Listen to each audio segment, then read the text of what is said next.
BJP MLA एलएटी Maheshwar Reddy ने इंकशाफ किया कि कांग्रेस के 6 एमएलए बीजेपी के राब्ते में हैं। उन्होंने एक प्रेस कॉन्फ्रेंस के दौरान कोमटिरेड्डी वेंकट रेड्डी के उस तबसरे का जवाब दिया जिसमें उन्होंने कहा था कि बीजेपी के 8 एमएलए कांग्रेस के राब्ते में हैं।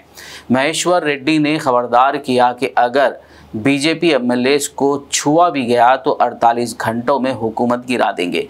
उन्होंने बताया कि कोमटिरेड्डी वेंकट रेड्डी समेत 5 कांग्रेसी वुज़रा बीजेपी के राब्ते में हैं। कोमटिरेड्डी మరి దినంలోనే పోసుకున్నాడో తెలియదు, మధ్య భ్రమించి మాట్లాడుతున్నాడో తెలియదు।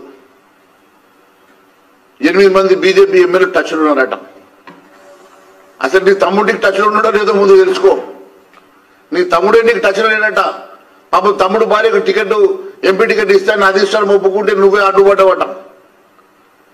నీ తమ్ముడికి నీకే లొల్లైతుంటే నీకు వేరే వాళ్ళు ఎందుకు టచ్లోకి వస్తారో అర్థమైతే లేదు। భారతీయ జనతా పార్టీ ఏ ఒక్క ఎమ్మెల్యే కూడా ఇప్పటి వరకు అటువంటి చరిత్ర ఎప్పుడూ లేదు।